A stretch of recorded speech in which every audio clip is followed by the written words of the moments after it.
The new teaser for Terrifier 3 is out, and it's confirmed I'm gonna be severely traumatized after this movie. Anyway, here's the breakdown and my theories.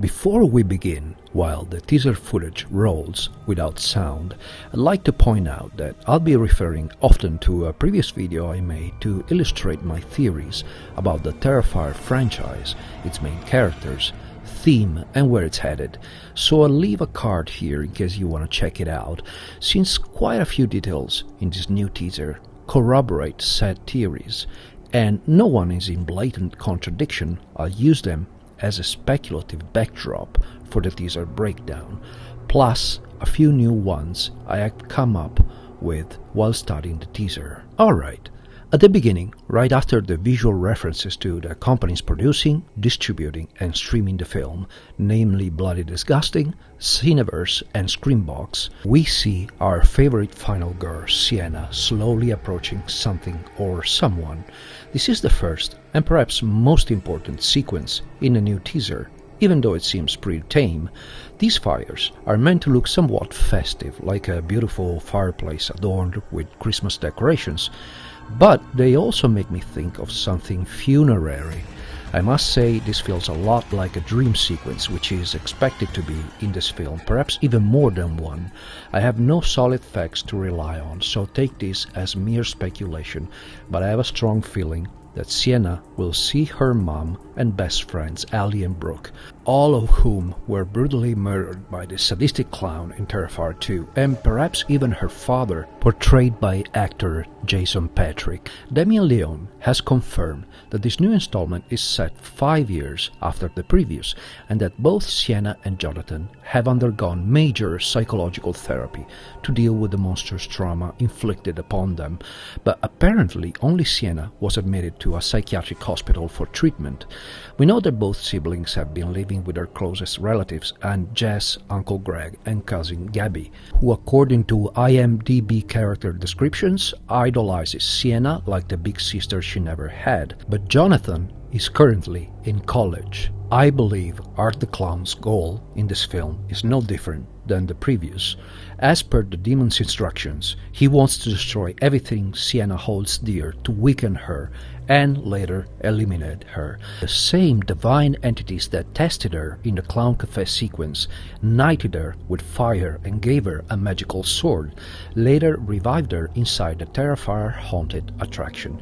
I believe after coming back from the dead, Sienna has a closer connection to the dead and spirits. And guess what? According to old pagan beliefs, Christmas, or more precisely the winter solstice, is a short period of the year where the veil between the living and the dead becomes thinner, and Sienna is going to be called back to her duties, with the spirits of her mom and best friends coming to warn her about the danger for Jonathan and for her new family. It has also been hinted at many times by director and horror author Damien Leone that we'll get to know more about Art's past and Sienna's father's connection. It's very likely that as part of this new dream sequence, the spirits will show her what happened to her dad. I theorized in the previous video that Sienna's and Jonathan's father witnessed Art's first murder, Emily Crane, whose dead body was later used by the demon to guide Art, and it's been hinted at by Damien Leone several times that this new film will push boundaries by showing Art murdering children. I don't know if the plural noun children or singular version child applies here, but I am very convinced that we will witness Emily Crane's murder in the dream sequence. This is not just to cause more suffering to our protagonist, it is to help her overcome the unbearable trauma and pain by showing her that her father loved her and her brother and mother. He also experienced horrible trauma, and what he saw, coupled with his resistance to repeated attempts by the demon to possess him, caused his brain tumor, his violent outbursts, and ultimately his death. In other words, these visions will redeem Sienna's dead in her eyes and give her new strength to fight Art and the demon. Back to the teaser, essentially all the glimpses of Art the Clown terrorizing and murdering people act as a counterbalance to the previous sequence. Leone is letting us know that in his latest work there will be both an expansion of the mythology and what the gore hounds want, plus some moments of levity, for lack of a better term, where Art is acting silly, like in the final shot where he draws an angel on a blood-covered pavement next to a severed arm. Looking at the several brief shots, we see Sienna in a panic attack, perhaps trying to warn her family that Art the Clown is back after the dream, while they try to calm her down and tell her that it's impossible because the Miles County Clown was beheaded by her 5 years prior. We see a young woman, perhaps actress Kirsty Fox, but I'm not sure, being pursued by the sadistic villain in what seems to be her own home, right after perhaps her partner is hacked down with a hatchet, the one seen in the previous teaser and poster. It's likely that if a macabre decoration of Christmas tree is enacted like in said poster, this is the family and home that will be subjected to the nightmare. The other sequence has been somewhat spoiled by casting calls because Jonathan's college roommate and his girlfriend were required to perform a partial nudity scene in a shower. I hate to inform you that these two co-eds are going to regret having sex in the shower, but it's also fairly easy to tell that they died because they have a relation to Jonathan, or perhaps because Art was looking for his old human snack in his room but happened upon his friends.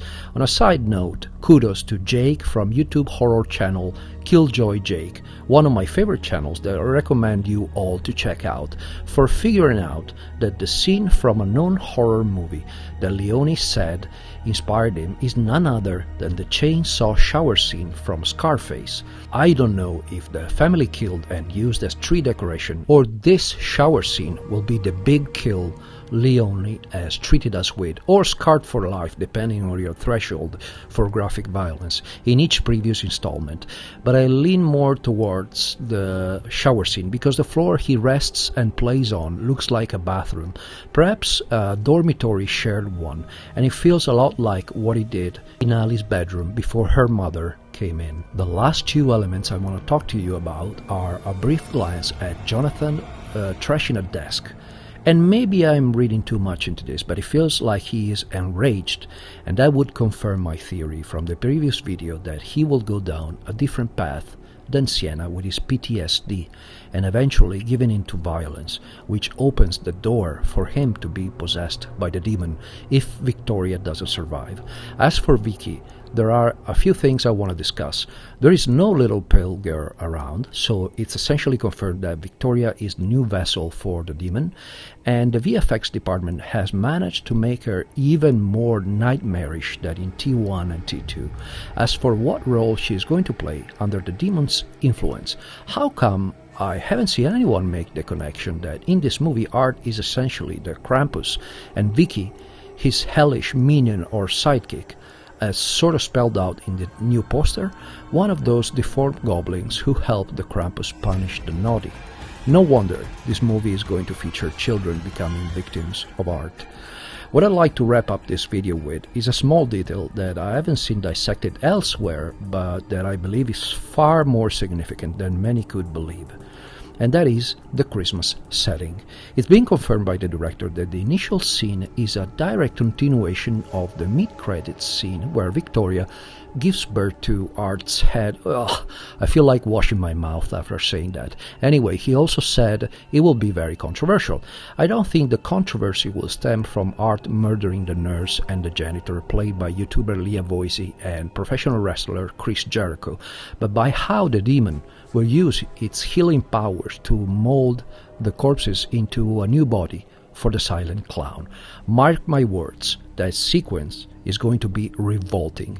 As for the mysterious detail, why did Art disappear for an entire year between the events of Terrifier 1 and Terrifier 2? What do Art and Vicky do in the 5-year span between T2 and T3? This is not a detail to overlook, and neither is the Christmas setting. In two brief sequences, we see Victoria emerging from a bathtub in a dilapidated bathroom covered in a disgusting black substance similar to tar, which could be a clever homage to the tarman from the Return of the Living Dead. We also see Art in a dusty old attic, covered in cobwebs and standing so still that what seems like a construction worker mistakes him for a doll. I have less elements to base this theory on, but I seriously doubt Damien Leone would use a Christmas setting just for the fun of it. There must be some pretty specific reason as to why this is not Halloween time, which, by the way, corresponds to another pagan festivity, wink wink. I also doubt Art was active in the 1 year span between the first two movies and the 5 year span between the second and third, because he would have been caught, and the events depicted would probably not have occurred. I believe, since Art has been revived by the demon, he can only operate, so to speak, during short time spans because the demon needs some sort of recharge, and I strongly suspect the energy it runs on is connected to, you guessed it, trauma. I theorize that Art and Vicky have been lying dormant in this abandoned house, far from the Terrifier carny attraction that provided the psychic energy needed. Some unspecified event, perhaps these workers coming into the abandoned house for renovations, has turned them back on. Like I said, I am not sure about the details, but what I am sure of is that this upcoming new chapter in the franchise has a seriously creepy vibe and old-school slasher look, like anticipated by our favorite nightmare conjurer, and that he has crafted something exceptional and unique for fans of the franchise and for fans of independent horror. That's it for today, and here's the video with theories I mentioned earlier, if you've not had yet your fix of creepy and gory stuff. Thanks for watching, and see you in the next one.